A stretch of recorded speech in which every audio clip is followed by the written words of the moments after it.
Welcome to this episode of BookSmarts Authors on Show, a creation of Clarissa Burt, founder of In the Limelight Media. I am your host, Cristina Francy, and today I am thrilled to be interviewing Robin Hitt, who is the author of the upcoming book, Open-Eyed Adoption, Real Help for Those Parenting Adoptees, to be released in March of 2023. As an adoptive mom, her research, including interviews with adoptive parents, adult adoptees, doctors, and therapists, became this new book to encourage, educate, and equip adoptive parents as well as adult adoptees. Robin is a life and business coach and a certified Daring Way Facilitator in the work of Dr. Brené Brown and leads workshops on topics like imperfection, shame, and vulnerability. She lives in Colorado with her husband and mini labradoodle. Robin, thank you so much for coming on the show today. I'm excited to talk about your new book that's coming out next year and all information that has to do with adoptees, adoptive parents. So diving in. Thank you. Thank you for having me. Yeah. So what do adoptive parents need to know before, during, and after they raise adoptees? Yes. Well, they need to know a lot more than I did. When I was sent home with two infants 3 years apart, I was told and believed that they're a blank slate, go home, live your life, imprint on them your family culture and values, and just live your life and live happily ever after. And I believed it. I was determined there was going to be no difference in anything. It would be like I had them myself. So I took them home and loved them to death, and I did my best. I parented like I was parented, and with a lot of love, a two-parent home. We gave them a lot of travel opportunities and a great education, and just had a lot of fun. In fact, I homeschooled through 8th grade because I just wanted to be with my kids. I quit a nursing job in order to do that. I just wanted to be a parent so bad. So the thing that I didn't know that every adoptive parent needs to know is every adoptee has trauma. And I didn't know that because I mean, it made sense. Like if they've been somewhere else in someone else's home or adopted later in life, of course, they're going to have trauma. Mm-hmm. But I didn't really get why an infant, like a clean, fresh new baby without any memory would have trauma. And what I found out is that, yes, every adoptee has trauma, and every adoptive parent needs to know that going in, that there's always going to be a triad. You, the person raising them, the adoptee themselves, and the birth parent. So, or parents, there's always going to be that. No matter how much you try to give them, there's always going to be that in play. So if you don't know that going in, you're going to be, what I've heard so many adoptive parents tell me in the interviews, I feel like a failure. Over and over and over, I've heard that from different interviews I've done. And that's because they didn't know that every adoptee has trauma. Yeah. Oh, well, so name some differences in like the traditional parenting versus like trauma-informed parenting.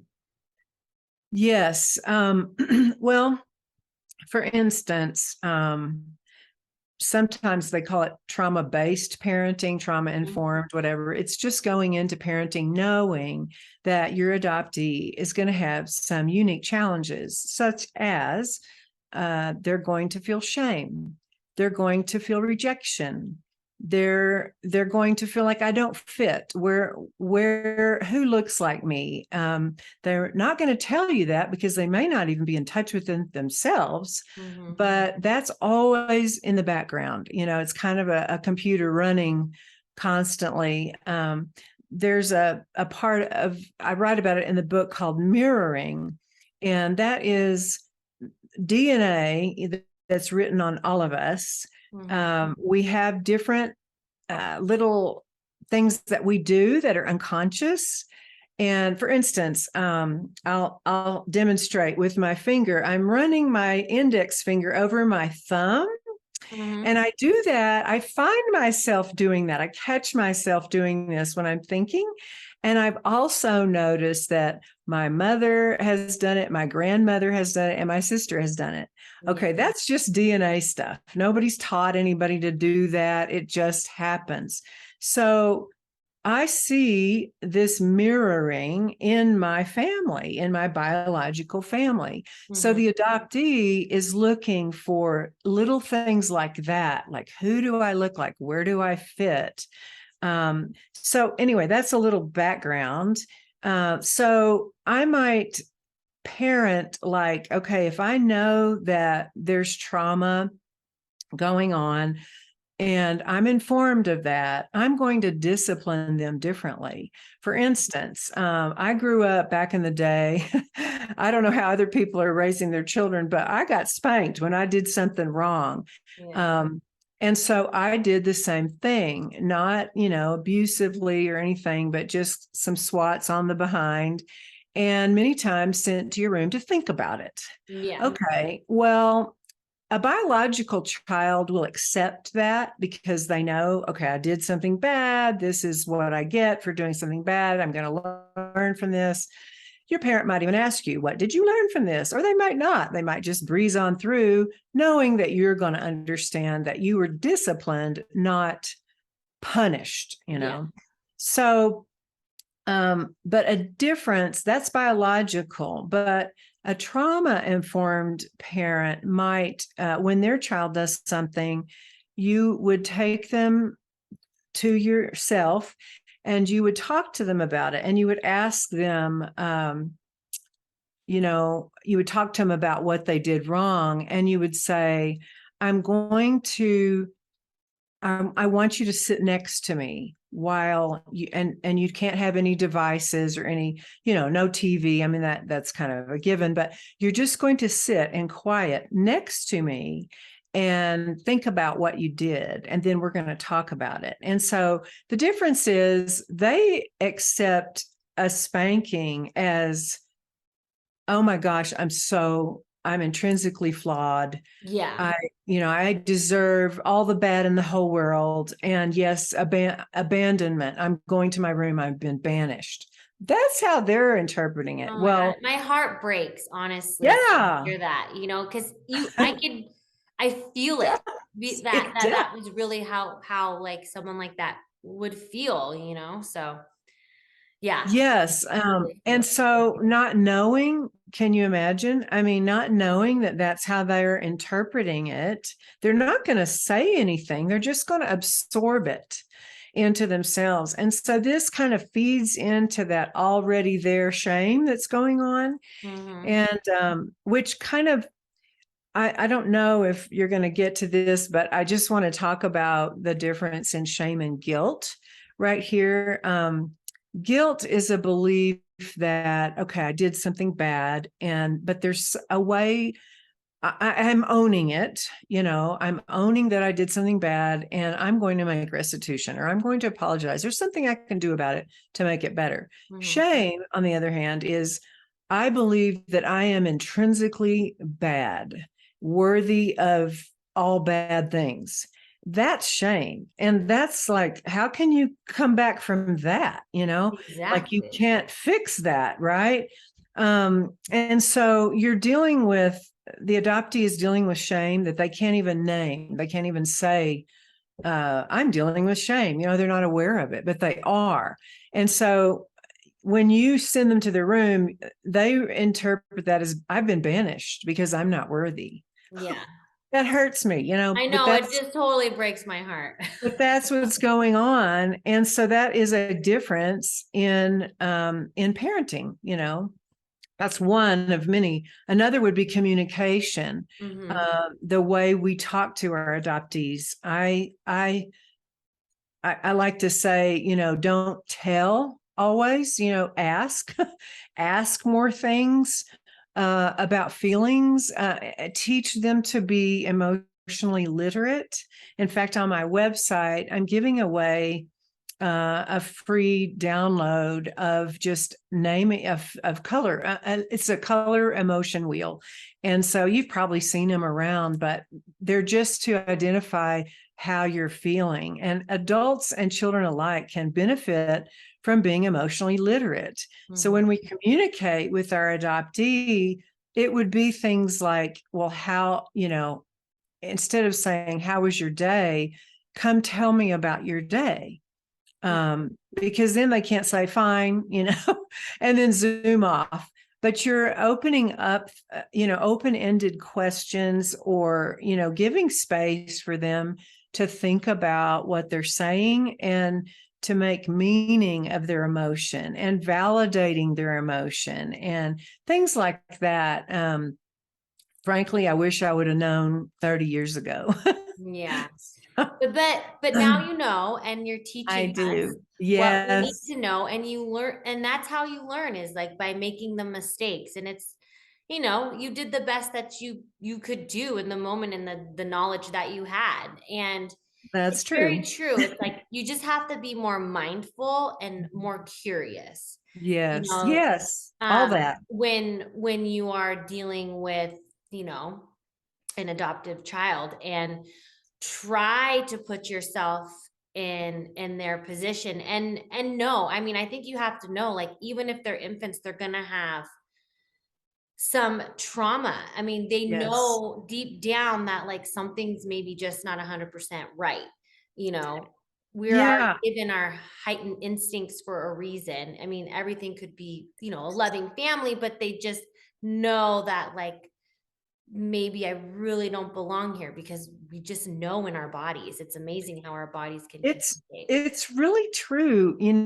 Our kids used to get care packages from their birth moms, and they would go through the agency. And so we weren't really in contact, but we were loosely in contact, and they got to open gifts from their birth moms. And I said, how do we handle this? I don't know what to say, to what are they going to think? And they said, just tell them it's from the lady who they grew in their tummy. And I was like, will that make any sense? And they said, yes, it will. Well, shockingly, I would say those words just like, a script, and they didn't bat an eye. It was like, oh, yeah, I know her. I know that. I know, I was like, how could you possibly? You were 2 days old or 5 days old.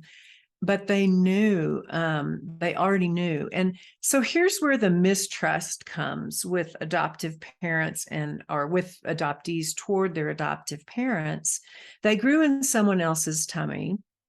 When they were born, they're looking for the owner of that womb, and you're not it. They know the smell, the taste, the emotions of their birth mom, and all this is silent. Silent. So you don't know that they know that. Yeah. Well, even the voice vibrations. Exactly. And then you come in all in 100%. I'm your mom. Here's some food and drink, and, and you give everything you can.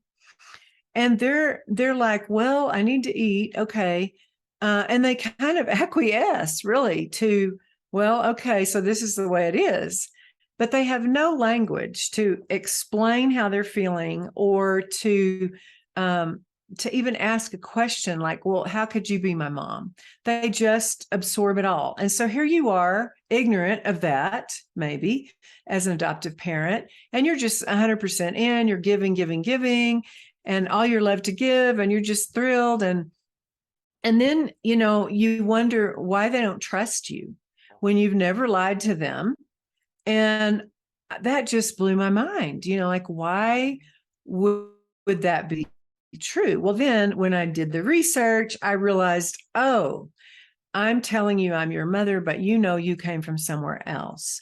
That was a shock to me. Wow, that is kind of a shock. Yeah.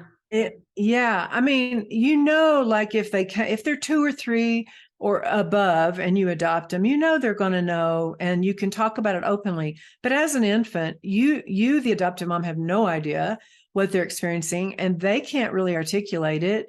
And so there's just this mistrust kind of being thrown into motion, and it's all, silent. You don't really know.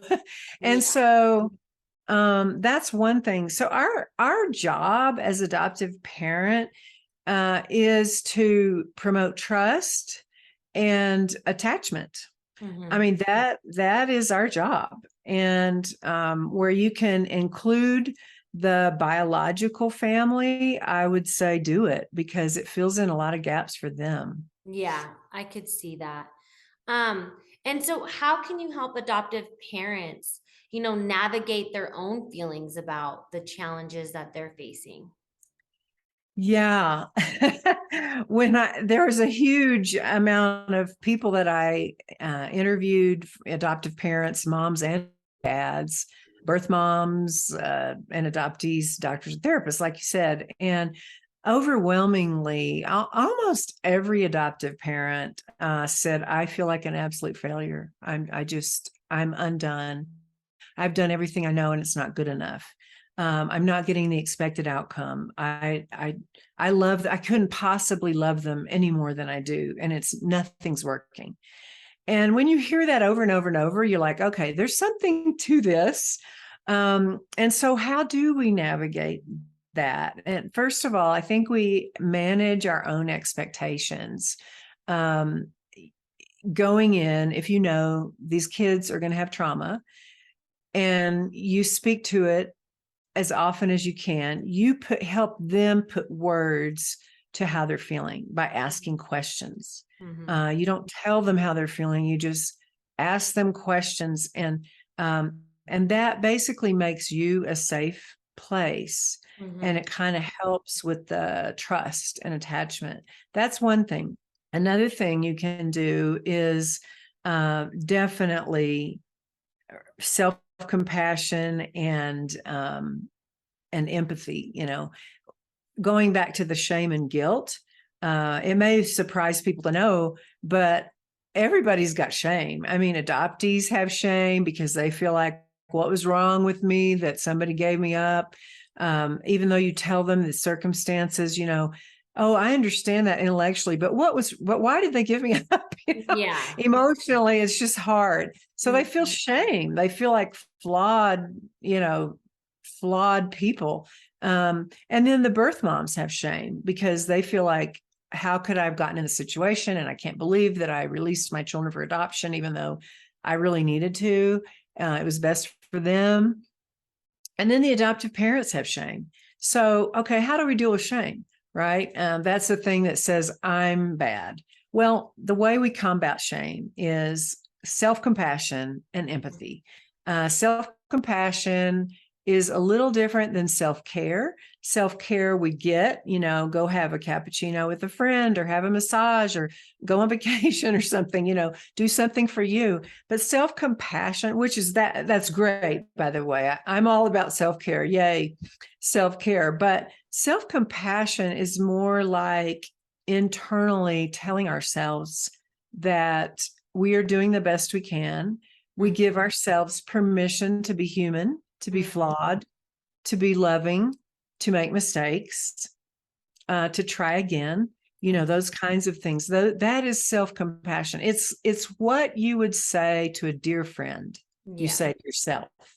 Mhm. If somebody comes to you and says, oh, I was awful. I had a terrible day and I did all these things. And, most of us, I mean, if you love your friend, you're going to say, oh, you did the best you could. And, you're awesome. And, we would affirm them because we love them. Mhm. And self-compassion is like that. You can't pour from an empty cup, and you can't, help your child with oxygen if you don't have yours on first. It's that idea. Mhm. Self-compassion. And then empathy is reaching out to somebody who's earned the right to hear your story. You don't just tell anybody your stuff. You tell somebody that's trusted, and you get that affirmation. It's self-affirmation, and it's also letting somebody in to your life to help you hold on to that affirmation. And if you don't have somebody like that in your life, get somebody Yeah. because that makes all all the difference. And I highly encourage adoptive parents to find a tribe to walk with. And I would go a step further and say somebody that's also doing what you're doing, raising an adoptee. Yeah, no, I think it's great. You have to find like your village so Yes. that, you can talk about the same struggles, because not Mhm. everyone's going to totally understand what you're going through if they've never been through it before. Right. And you don't want to feel alone in the, not the battle, but the journey. It's nice Yeah. to have someone.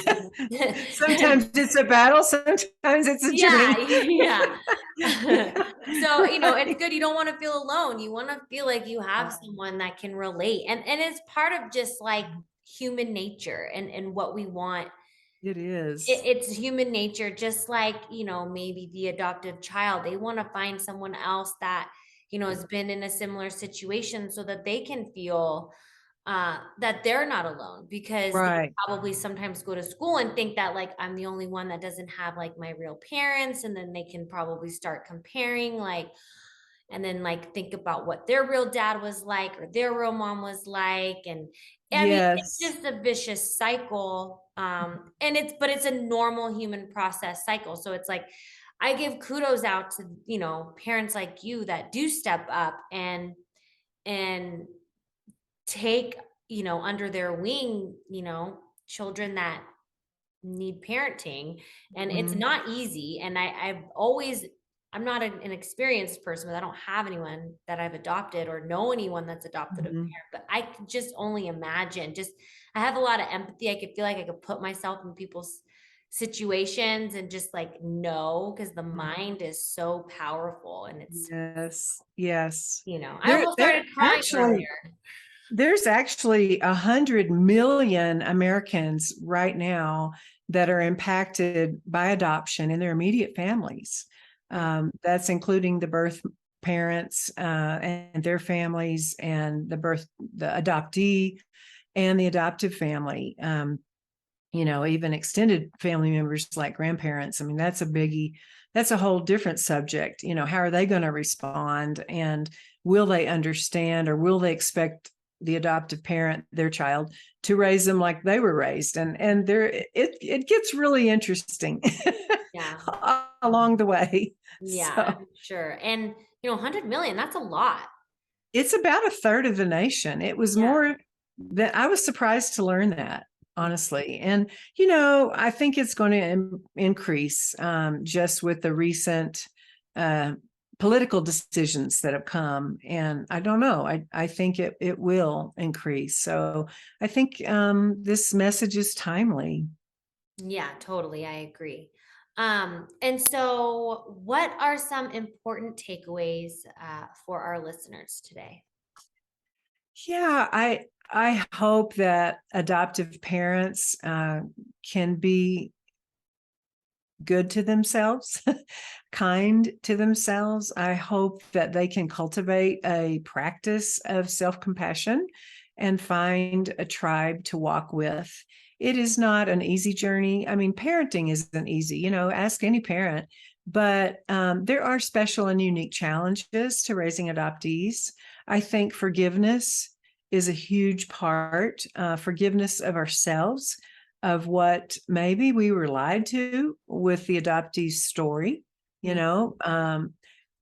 And I mean, there's a lot of people to forgive along the way, but I think that's an important takeaway. I think just being in that posture of, you know, hey, we're human, give ourselves permission to be human, to fail, to get up again, and to just keep going. Yeah.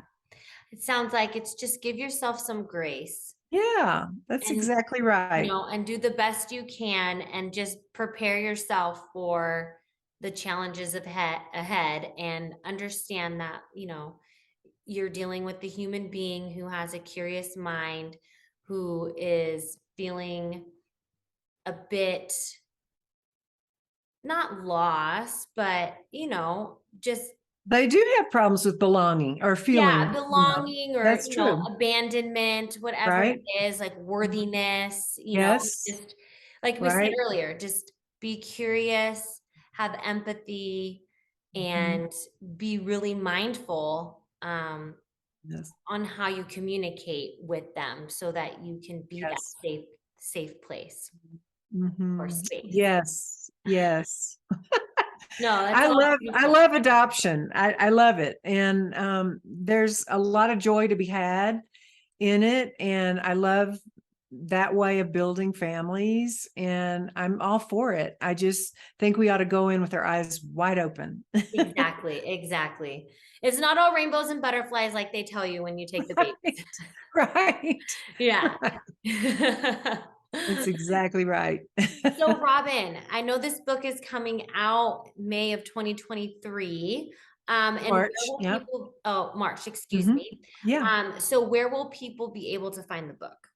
Right now, you can pre-order on Barnes and Noble and Amazon, and it'll be available in March for anywhere books are sold at that time. It's called Open-Eyed Adoption, Real Help for Those Parenting Adoptees. Perfect. And then you have a workshop coming up. Would you I do. I do. In Des Moines, Iowa, a colleague of mine and myself, we're leading a Brené Brown workshop. I'm facilitator of her work, and it's called The Gifts of Imperfection. It'll be in Des Moines, Iowa, January 19 and 20. And you can go to my website if you're in the area. Please do look us up. And it's Robin Hitt. It's ROBINHITT.com. And get the free download of the color wheel of emotion and check it out. Check out the website. Well, Robin, thank you so much for coming on. This was such a fruitful conversation, very insightful. And I can't wait for the book to drop. And everyone, thank you for listening to this Thank episode you. of BookSmarts Authors on Show. And I hope to see you guys all in the next one. Thanks. Thanks.